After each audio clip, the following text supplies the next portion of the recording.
Thank you for joining our Pro Bono Attorney of the Month feature. Today, we're here with Gong from Amazon, and we're so excited to talk with her today. She's been working with Kind for nearly 3 years and has taken on 5 cases with Kind and she won Asylum for her very first Kind client. So we're excited to talk with you today, Anne, and thank you so much for joining us. Thanks, Alex. Awesome. So we'll just get started. First, we'd love to just know how you became involved in working with Kind. Yeah, so I became involved with Kind about 3 years ago when I started working at Amazon. Amazon has a program called a pro bono program that's called the Amazon Justice League. And this program encourages and enables the legal department to provide legal services to underserved people, communities, and organizations that otherwise would not have access to the justice system. So I think at that point, Kind had been working with Amazon for a while when I joined Amazon, and Kind put on a CLE for Amazon employees. And I went and discovered that I could really resonate with Kind's mission, and that's when I started working.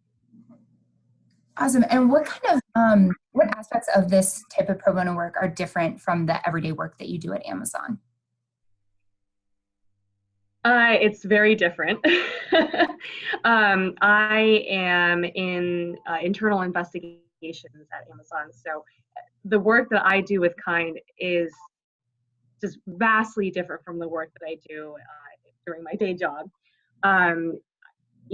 With Kind, I am representing a child and guiding him or her through the immigration system, and hopefully, or trying to attain status for them. So it's just so night and day to what I do. So, and could you tell us a little bit about some of the cases that you've worked on, and really, what motivated you to take on those cases?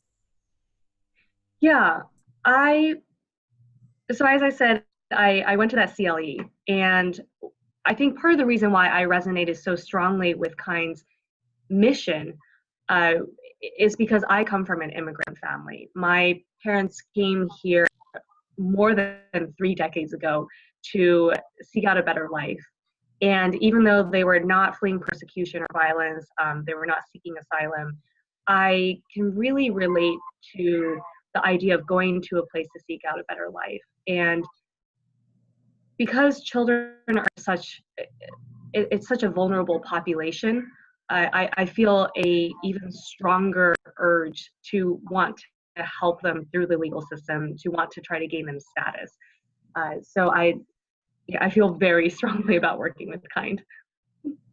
And then what about the cases that you've taken on? If you could talk a little bit about that, or why they were coming to the United States and what you did to help them. Sure. So my first asylum case was with this amazing young woman who was just so sweet, and I still keep in touch with her. I mean, she reaches out to me often, and she was leaving her home country because her father had been murdered by narcos, and she was the next target.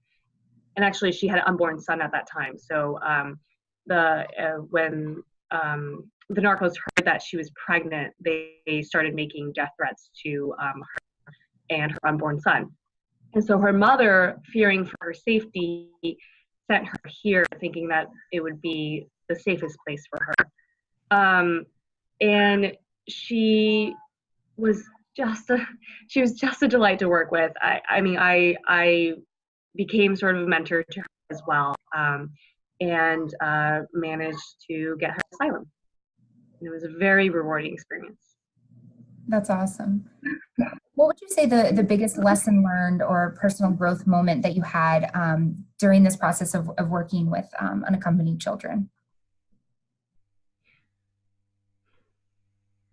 The biggest lesson that I learned was, for someone who was born here and who grew up here, not fearing for my life, not fleeing persecution, not worried about not having a place to live, It is easy to forget how much these children went through, right? You think that you can provide them this legal service of trying to get them status, but it's important to take a really big step back and think and realize that these children have gone through a lot of traumatic experiences to get to where they are today. And they're here because they think that maybe it could be a better life, or their parents think that it could be a better life for them. And I think it can be easy to lose sight of the fact that they need more than just legal services. Right? They need a little bit of guidance about very simple life questions like, I'm being bullied at school. What do I do about that? Right? Who can I talk to? Who can I reach out to if that's happening? Or I don't have a support system. I don't have any relatives here. I'm incredibly lonely. I don't know what to do. Right? They're just kids, and they've gone through so much. And the thing that I learned was that you have to be prepared to not only be their legal representative. You have to be prepared for the fact that they are kids. Right? They're not adults. You're not just giving them the legal service and then leaving them. You do have to offer a little bit more mentorship or guidance, or at least be able to refer them to someone who can do that. I've definitely had cases where at least one of my cases didn't work out because the child had behavioral issues and had gone through so much that the behavioral issues were understandable, but it's so easy to lose sight of that and feel frustrated or take it personally. But I learned from that case that it's not personal, that they just have gone through a lot. Mm-hmm. And why do you think it is so important for attorneys, specifically attorneys, to engage as advocates for these children? So I think as attorneys, we are uniquely situated to provide a really special service for these kids. Immigration system is already difficult to navigate if you are an attorney and if you are an adult, right? There are things that you have to learn, certain things that you have to do, nuances that you have to pick up on. And kids who don't speak the language, right, for example, or this place is just so foreign to them, it's ridiculous to expect that they would be able to navigate the immigration system on their own. I personally strongly feel that it's terrible that kids are not guaranteed representation when they're going through the immigration court system, because they have no idea what the judge is asking them. They have no idea what they're supposed to say. Even if it's interpreted, how do they understand words like, persecution, and are you afraid for your life? I mean, they're children, right? So I think that it's important work for attorneys to do, because we are providing essential services to people to a population who otherwise wouldn't know how to navigate this system.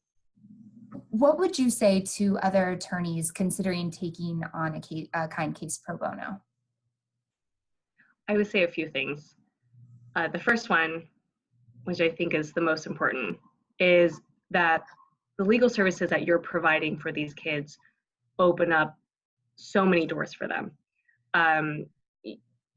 Just getting status for these children gives them hope that there is a future for them, that they can go to college if they want to, that they can be an engineer if they want to, right? That they don't have to fear for their lives because they are in a place that's much safer than where they came from. And not having to fear for their lives opens up so many doors for them. It opens up so many opportunities. They don't have to think about what's my next step to avoid gang violence, right? What path should I take to school to avoid the gangs that are loitering by the bridge, or should I even go to school today, right? They don't have to have those concerns anymore. But in addition to those legal services, which are very important, you also provide mentorship to them, whether wittingly or not, right? You are most likely one of the most consistent adult presences in their lives when they're here. And they will probably see you as a role model. And so they can learn a lot of things from you. And I think that's just that's so remarkable. And it's such a privilege to be able to be in that position for these children.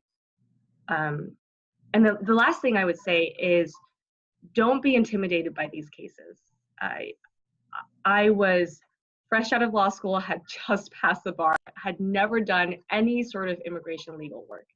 And I took on my first case and did not have another attorney with me. So I was only legal representative.